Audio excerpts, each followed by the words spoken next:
Well, the playoff grid is officially set after a wild ending to last night's crown jewel in Darlington.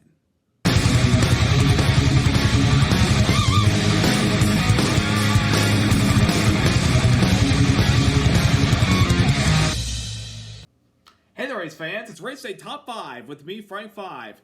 Darlington Raceway, the Lady in Black, the track too tough to tame. It's got so many names, but it's one of the most historic racetracks that we go to every single year, with its abrasive surface riding up against the wall, trying not to catch a Darlington stripe. And last night, she had the honor of serving as our last race to qualify for the NASCAR Cup Series playoffs. And all night long, everybody was just hanging on, racing the racetrack instead of racing your competitors. And at the end of the night, all it took was a win for anybody trying to get into the playoffs to lock themselves in. And one driver was able to get that done and beat a former opponent that he had a familiar finish with 4 years ago at this venue to do it. Let's get into all that went down last night. Number 1, Briscoe comes out on top.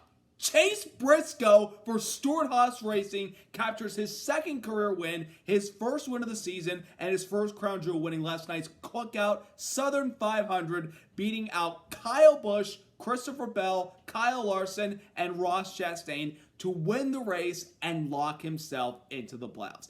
A big moment for Chase Briscoe. By the way, didn't we see a finish here at Darlington 4 years ago where Chase Briscoe won at Darlington and beat a certain Kyle Busch to win? Yeah, it was the first race back for the NASCAR Xfinity Series since NASCAR decided to return from the pandemic in 2020. Of course, no fans were allowed at that time, which kind of was a somber moment because that finish was so exhilarating, seeing both of these guys race side by side. Briscoe trying to win to lock himself into the Xfinity playoffs that year, beating out Kyle Busch, who's just there to win and have fun and everything. Briscoe and him race hard but clean and side by side on that last lap in 2020, with Briscoe coming out on top by just a few car lengths ahead of Kyle Busch to take the win. It was an emotional win for Briscoe at that moment because his wife unfortunately suffered a miscarriage just before NASCAR returned to racing action, and it was an emotional moment where after he got out of the car, he immediately kneeled down and prayed and thanked the good Lord for looking out for him, given everything that he had to deal with right until the season resumed because of what his wife had to deal with. But of course, now they have a healthy baby boy, and of course they have another baby on the way as she's pregnant. But last night they got to celebrate as a family winning the Southern 500. And Chase Briscoe last night, boy, he had a really good car. The best running car of the Fords by far last night. Qualified in third spot and stayed in the top 5 practically the entire race, keeping track with guys like Kyle Larson, Tyler Reddick, Bubba Wallace, Denny Hamlin, Christopher Bell, William Byron, just to name a few. All night long, he stayed up there, and at the end of stage number 2, he was continuing to hound Kyle Larson in the 5 car. This track is an old abrasive surface track where you have to kind of turn the wheel to the left and to the right to try to hold on to that race car and keep your car straight and still keep going in the fight. And Chase Briscoe, who of course, like Kyle Larson and Christopher Bell, is a dirt racer, has experience with dirt racing, that contributes to racing at Darlington and giving it your best and pretty much showcasing your abilities. And Briscoe last night did a phenomenal job all race long, staying with those guys. And it looked like towards the end of the race, it looked like it was just going to be a second place finish for Briscoe, and it didn't look like things were going to go his way because he needed to win to get in the playoffs. He couldn't point his way and he was too far back. But with under 50 laps to go, a caution came out when Carson Hocevar spun in turns 3 and 4, thus bringing everybody back together and setting up a lot of exciting entertainment towards the end of that race with guys side by side racing back and forth. Then a few more cautions came out and a couple cars dove down pit road after the 5th caution of the race came out, and Chase Briscoe on the restart went from 4th place to a elevator drop, 3 wide move to the inside on the back straightaway heading into turn 3, and was able to vault himself into the lead when he slid in front of the 5 car Kyle Larson and past the guy who was on the outside, Ross Chastain, who stayed out on older tires. Briscoe was able to take the lead, and he did not lose that top spot the rest of the race, despite there being 2 more cautions throughout the rest of the race. He was able to hold his own out there when he was the leader, but on the last restart of the race, he got a great restart, but right behind him is the guy who also needed to win like Chase Briscoe, and that being Kyle Busch. He's like, I've seen this movie before. I'm the one who held this guy off in 2020 in Xfinity. Why can't I do it in the Cup Series? and he did just that. Even though Kyle Busch was trying everything he could to catch Briscoe, Briscoe did not give up. He had one moment where he grazed the wall in turn 4, but he stayed in the gas. He didn't lose too much time to the 8 car, and he was able to hold on and get a crown jewel added to his NASCAR Cup Series resume. Remember, Briscoe only entered the Cup scene full time 3 years ago. His last win, which was his first Cup win, was in 2022, the first year where we introduced the next-gen car. He won the race at Phoenix that year. He was able to qualify for the playoffs. Unfortunately, he was not able to qualify to the championship 4, and ended up being eliminated in the round of 8, but still, nonetheless, it was a good year for him. Last year was a massive step back for Briscoe and the 14 team, where they weren't performing well. They had a big penalty after Charlotte, which pretty much killed their season. And this year has been relatively better, but at times there have been moments where this team felt like they could run the top 10, even top 15. They faded late in races. And of course, it's been an emotional year just for him in general with this team, because Stewart-Haas Racing is not going to be a thing after this year. As you all know, Tony Stewart and Gene Haas will no longer be partners owning a NASCAR Cup Series team. Gene Haas will still stay in the Cup Series running the Haas factory team and having Cole Custer behind the wheel. But Tony Stewart, he's going to venture off to different opportunities in the motorsports world, mainly in HRA. So that left Chase Briscoe as kind of the lone wolf out, because Haas knew that Cole Custer was the guy, and they can get him back to Cup and give him another chance to run in the Cup Series. He was going to be the guy, and Briscoe was the one left on the outside wondering, what's he going to do from here? Well, thankfully, he does have a ride for next year, and that is going to be driving the number 19 car for Joe Gibbs Racing once Martin Truex Jr. retires from full-time competition after the end of this season. It's a great opportunity for Briscoe next year. I have no doubt in my mind that he's going to live up to that, and he'll do very well for Gibbs next year. But right now, he's got 10 races left to try to maybe win a championship and send Stewart-Haas Racing out on top. But I will say this. If this is Stewart-Haas Racing's final win as a Cup Series team with Tony Stewart and Gene Haas partnered together, they couldn't have picked a better place to do it at Darlington, a better race, and one of the crown jewels of NASCAR. And how fitting could it be that the first win for Stewart-Haas Racing was with Tony in the number 14 car with the All-Star race in 2009, but officially with the Pocono win in 2009, just a couple of weeks later. And Briscoe driving the 14 car this time, and a Hoosier native, a pretty impeccable win he scored last night. And now he's going to get a chance to run for the championship in these final 10 races. Do I think he'll go far? I don't know. We'll see what he can do. Let's see what he and Richard Boswell and the 14 team are capable of these next few weeks. But a big congratulations to Chase Briscoe and the 14 team on an impressive win last night. Number 2, Busch falls short once again. Kyle Busch, entering the night, knew he needed to win to make the playoffs.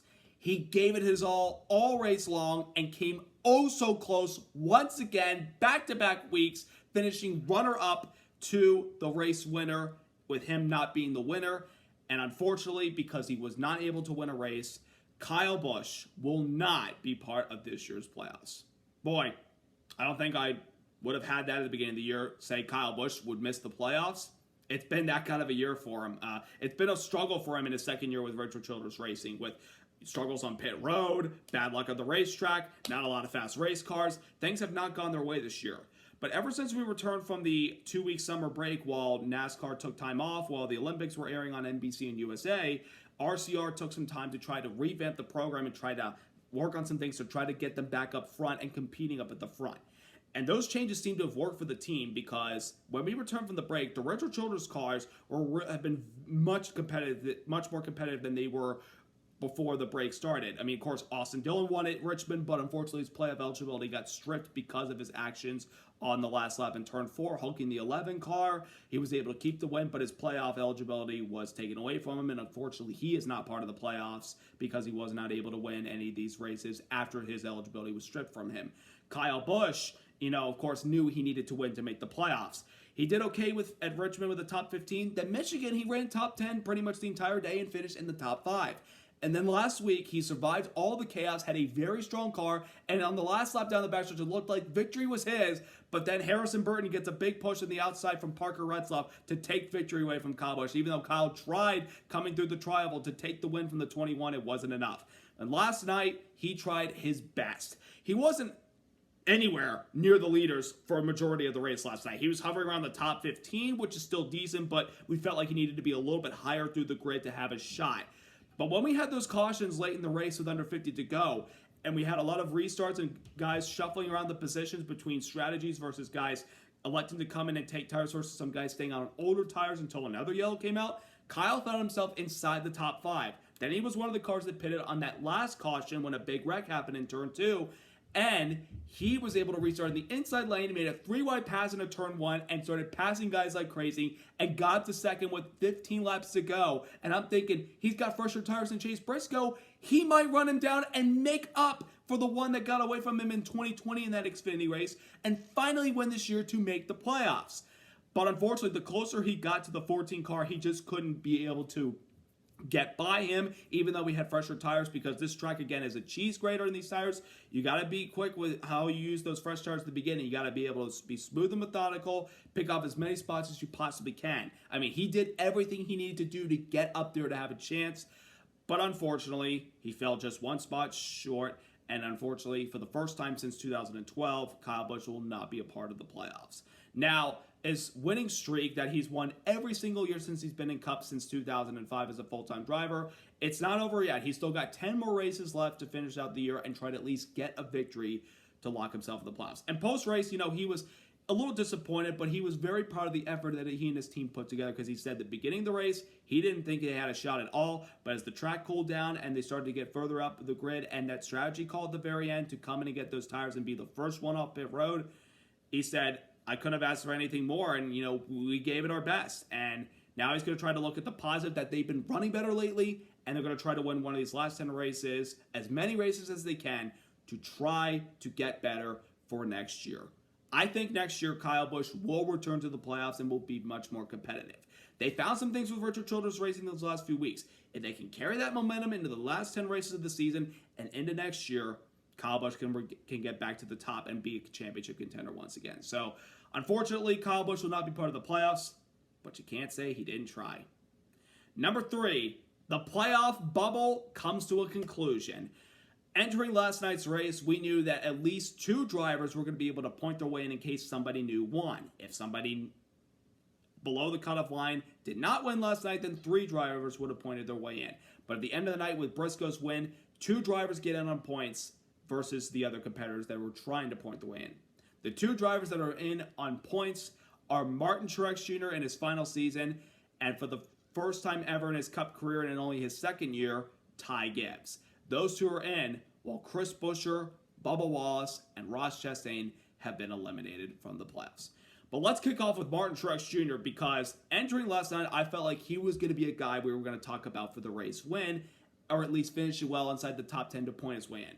Well, things went really south for him early on. And I mean, by early on, I mean lap 3. He's racing on the inside of William Byron going to turn 1. The car gets loose. He tries to hang on to it, but can't do it, and ricochets right up into the track, collecting Ryan Blaney, who was already in the playoffs at the time, and put Martin Truex Jr. in jeopardy of missing the playoffs in his final season. The last time somebody drove full-time in the Cup Series that missed the playoffs in his final year was, unfortunately, Jimmy Johnson in 2020, where William Byron won Daytona and Johnson was not able to point his way in, plus the big wreck that he got caught up in the end of the race killed him. I thought last night with that wreck could have been the nail in the coffin for Martin Truex Jr. to not make the playoffs in his final season. But because Chris Buescher did not score more than 1 point in any of the stages last night, because he finished 10th in stage 1 and didn't score any points in stage 2, despite that, Martin Truex Jr. was still able to make it on points, which is, it was a nail biter, let me tell you, because I was really nervous, because I think a lot of us want Martin Truex Jr. in the playoffs for his final go-around to give him one more chance at a championship. If he needs to win, obviously, because he hasn't won yet this year. He needs to at least get some wins to give him any sort of chance to try to make it to Phoenix and win the championship. But despite all that, he is in the playoffs. So too is Ty Gibbs, who last year in his rookie year did a lot of good things, but unfortunately because we kept getting new winners, he kept getting pushed down the grid. As far as points go, he was not able to point his way in and make the playoffs. This year, however, was a little bit different. Even though he's had some late season summer struggles because of engine failures and not really performing well like he was early in the season, he still was able to accumulate enough stage points last night and finish well to make the playoffs. Now, unfortunately, he was caught up in a caution, the last caution of the race, where he got squeezed up into the wall in turns 1 and 2 by Josh Berry and Denny Hamlin, thus pretty much taking Ty Gibbs out of a top 10, but still with the points he accumulated and the points gap he had entering the race last night, Gibbs is in the playoffs. So those two are in, but unfortunately 3 others that were trying to get in on points didn't get the job done. Kicking it off with Chris Buescher. I mean, he was a guy that I felt pretty confident in last night. If we didn't get a new winner, he would be able to hold on to make it on points. But it was really a tough go for him because Buescher, despite qualifying in the top 10, didn't have a top 5 car like we've seen him have at the last couple of races here at Darlington, particularly the spring race. And we'll look back on that in a second. But Chris Buescher last night was doing everything he possibly could. Unfortunately, he only got 1 stage point, and that was the difference between, him trying to outpoint Martin Truex Jr. after Truex's early exit. But that was 1 point that Buescher earned was enough for Truex to at least hold a gap and lock himself in. But Buescher was still in the game all night trying to keep the 23 of Bubba Wallace in his range because Bubba had outpointed Buescher by a couple of points to close that gap as far as the points go, separating both of them. But Buescher was doing everything he could to keep him in sight. He nearly got himself taken out in a wreck late in the race where he was racing with Todd Gilliland off of turn 2, and then Buescher Ratelli got into the back of the 38 car, sent him around, bringing out a caution. And he elected to come down pit road, get some tires, started deep in the field, passed a lot of guys when they got caught up in that wreck, and he was able to get himself back up to 6th place. But unfortunately, with the 14 car winning the race, it's enough to keep Chris Buescher out of the playoffs. So a lot of people are wondering, where did it go wrong for the 17 team? Well, unfortunately, it's what happened in the spring race. He was in position to possibly win the race or finish well enough to at least thinking he could outpoint those. Win from earlier this year at Darlington obviously would have locked him in. But the move that Tyler Reddick made on the inside into turn number 3, and they got carried in too deep, he drifted the track and squeezed them both into the wall and took both of them out of a chance to win while Brad Keselowski went on to win. I think that's where it all went wrong for Buescher. And of course, he showed his emotions on pit road post-race in that event where he was frustrated with Reddick saying, buddy, you've got to win. I don't. I needed that win. And Reddick was apologizing saying, I'm sorry, you were the last person I wanted to do that to. That's where I think one of the reasons that Chris Buescher is not in the playoffs this year. And even though they have run well the last couple of races, obviously with some of the winners and guys outpointing him at a few events, that's the difference between being out of the playoffs versus being in the playoffs. And unfortunately, Chris Buescher, who had a great year last year, will not be part of the postseason this year. But I think he'll work hard these last 10 races to get the team rolling in the right direction and get ready for next year. Then we have Bubba Wallace, who started on the pole last night's race, knowing he needed to at least have a good run, more than likely needed to win to make the playoffs. At the beginning of the race, leading, he had a really good car, but as the track cooled down, the 5 car got by him. Bubba really did not have anything for Kyle Larson last night or any of the other guys. I don't think he had anything for Chase Briscoe either, even though he was in the mix and he was still trying to gain as many points as possible to try to maybe vault himself over the 17 car in case nobody knew one. Bubba had a chance to point himself in last night, but unfortunately he was part of a big wreck in turn 2, the last caution of the race, the one I mentioned where they collected Ty Gibbs. Bubba was trying to slow down and looked like he was only going to get minor front nose damage, bumping the back of William Byron, but Noah Gragson comes in from behind, clobbers the right rear of the 23 car, affecting the aero, and it killed Bubba's night and eliminated him from the playoffs. Obviously, he was really frustrated after last week when Harrison Burton won and pushed him below the cutoff line. But last night, he was calm for the most part and handled his post-race interview well. And with a little maturity, he says, we didn't get the job done, but you can't blame our lack of effort for not trying to get in. I mean, he fought hard last night. Both he and Chris Buescher fought hard. Unfortunately, it just wasn't meant to be for Bubba. And while his teammate is in the playoffs, Bubba's got to, recoup and regroup to get ready for, build on next year by finishing all these last 10 races, which they're quite capable of. Happened 2 years ago when he missed the playoffs, but he won that race at Kansas. So it's possible Bubba can finish the year strong. And then we have Ross Chastain, who entering that race really was also must win, despite being 27 points out. He needed to win last night, and early on in the race, like Kyle Busch, they did not have the car at all. They were, just trying to figure out a different strategy, but his crew chief said, we're going to do an opposite. We're going to take an alternative strategy. Whatever happens at the very end of the race, if we're in the mix, to have a chance to win. So when everyone ducked on the pit road after that caution for the Busch or Gilliland wreck, Ross Chastain was the lone wolf that stayed out. And he elected to stay out with 31 laps to go to put himself in position to try to win. Well, if that was with 2 laps to go, that gamble would have worked out perfectly, like it did for Regan Smith when he got that Southern 500 win 13 years ago. But with 31 laps to go and everybody else behind you was on fresh tires, it wasn't going to work out at all. I mean, you could thankfully say he got a caution, was able to get some of his track position back with fresh tires, and came away with a 5th place finish. But unfortunately, it just wasn't the one car's year. I mean, it's been a struggle this year for the team. They haven't been competitive. They haven't been race winning speed this year. They just got to focus on these last 10 races to build on for next year, especially with some positives for next year that they can be better and that they're getting a 3rd car now to the Trackhouse team with Chastain driving the 1 car, Suarez still in the 99, and adding SVG now who will drive the 88 car. There's some positives to look forward to, and last night's effort shows that there's still some fight in this team. They will be back strong next year, guaranteed. So at the end of the night, it's Truex and Gibbs that have a chance for the championship, but Bubba, Buescher, and Chastain are the ones left on the outside. Number 4, the battle for the title. While last night was a battle to make the playoffs, there was also a battle to win the regular season championship to get 15 extra bonus points to carry you into the playoffs. And last night, it was really a battle between Kyle Larson and Tyler Reddick. Chase Elliott was still mathematically eligible to win it, but he was nowhere near the front all night because he qualified 20th, struggled for the most part, but was able to rebound and get an 11th place finish at the end. But it was really Larson versus Reddick. Kyle Larson had the best car last night, led the most laps, won both stages, looked like he was going to be on his way to a clean sweep of the night. But unfortunately, that host of our spin late changed the outcome and brought everyone back up, and the handling late in that last stage went away for Kyle Larson, and it kind of hurt his race car. And, that's one of the differences between him, not winning the race versus if he had won, if we had gone green the rest of the way. I don't think anybody had anything for him, even though Briscoe and Hamlin at times could try to keep up with him. The longer that race went, the better the 5 car got, even with some handling issues late. But a top 5 finish, 4th place, is nothing to sneeze about. They had a great run. They've had fast cars of late. They're going to be one of the main contenders to compete for this championship. And I think they will be the ones in Phoenix. The other 3, we'll see what happens, but I guarantee you Larson will be in there. But I think the other guy that could be in there is the man that came out on top at the end of the night with the regular season title, and that being Tyler Reddick of 23XI Racing, the team owned by Denny Hamlin and the GOAT of basketball, Michael Jordan.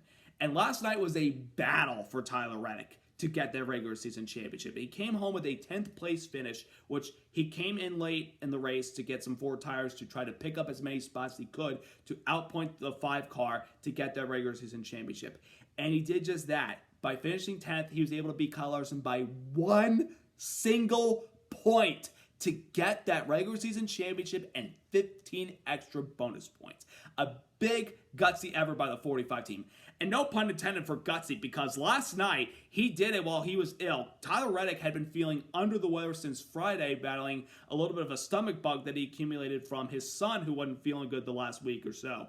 So Reddick last night was really fighting hard in the race car, an ill-handling car late in the race, and just feeling the effects of not feeling well in the race car. With the stomach, of course, the crew tended to him every pit stop, every opportunity they got during pit stops, with giving him water bottles, giving him a water bottle with some Tums mixed in to try to help, relieve his system as best he could. When the race ended, he actually quickly went off to the infield medical center to receive some treatment, and then came back for the regular season title ceremony, where he received the regular season championship trophy. Well, it's a nice trophy to have, and a very impressive performance by Reddick to stay in the game all night long and not get out of that car. I mean, he could have got out of that car if he wanted to, knowing he was in the playoffs, but because he wanted those 15 extra bonus points, he stayed in there despite not feeling well and was able to get that regular season title. So that's a big thumbs up and attaboy to Tyler Reddick. And I think he could be the one in Phoenix raising that trophy, the main trophy he wants, the Belle France Cup. But we've got 10 races to decide that, but a great performance by both drivers who battled hard for that title last night.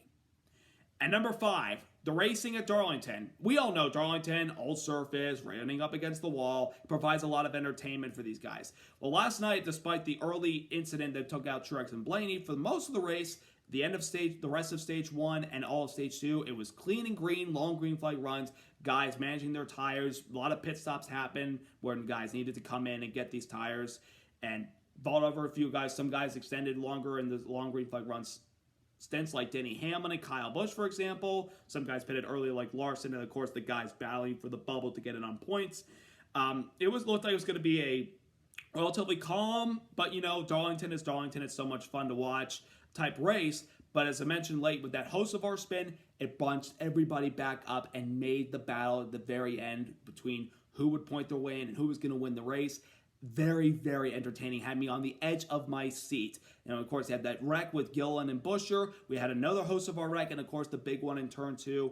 It was just some entertaining racing at the very end last night. I'm honestly glad that the caution came out late because it made the drama that much more entertaining, and the racing for the win and positions became very, very entertaining. And I would say, Darlington, as the regular season finale to try to make the playoffs, thought it did very well. Now, unfortunately, next year, it's not going to be a regular season finale, as the schedule for next year was released earlier this week. Darlington will revert back to the playoffs, but I think a lot of people are still very happy about that. The reason why it was the regular season finale this year is because of the shifting back with the 2 weeks that NASCAR was off while the Olympics happened, and NBC had the rights to cover it. So next year it'll be back to a playoff race, which I'm excited for. But as the regular season finale, I thought it did very well last night. And now, your 16 drivers that will be in the playoffs competing for the championship this year are as followed: Kyle Larson, Christopher Bell, Tyler Reddick, William Byron, Ryan Blaney, Denny Hamlin, Chase Elliott, Brad Keselowski, Joey Logano, Daniel Suarez, Austin Cindric, Alex Bowman, Harrison Burton, Chase Briscoe, Ty Gibbs, and Martin Truex Jr. Those 16 men, these next 10 weeks, will be battling to become the 2024 NASCAR Cup Series champion at Phoenix, raising the Belfrance Cup. And it all kicks off this upcoming Sunday and at Atlanta Motor Speedway, a hot Atlanta. A very hot racetrack, slipping and sliding and handling becoming a factor over this racetrack that has definitely proven to become a handling track now that we've gotten some age on this surface. Even though they're bunched together in big packs racing side by side like it's Daytona and Talladega 2.0, it's still going to be a very, very entertaining race and very tense race when handling becomes a factor. This race will kick off the round of 16, followed by Watkins Glen and Bristol, and then the round of 12 has Kansas, Talladega, and the Charlotte Roval, and then the round of 8 is Las Vegas, Homestead Miami Speedway, and Martinsville, with Phoenix beating the championship race. So who's going to come out on top next week in Atlanta? And who's going to be left below the cutoff line having to work hard in the next 2 races? That's the drama and the entertainment that we're going to have these next 10 weeks. I hope you're all as excited as I am. It's going to be a fun 10-race stretch to try to see who becomes this year's champion. I hope you all have a wonderful rest of your week, and I hope you all are excited for the playoffs starting this week and are excited for the new NFL season starting this upcoming Thursday, where my Baltimore Ravens are playing the Kansas City Chiefs. Go Ravens, by the way! And then Friday night with the Eagles and Packers in Brazil. And, of course, your Sunday slate of football games and Monday night's matchup between the Jets and the 49ers. It's going to be a fun week of watching NASCAR and football all together. I hope you're all excited for this time as I am. Have a wonderful rest of your week, and I hope you all had a wonderful Labor Day weekend as well, everybody. Subscribe, like, and congrats once again to Chase Briscoe and his win in the Southern 500 and to all 16 drivers that are in this year's playoffs. Have a great week, everybody. Let's go racing!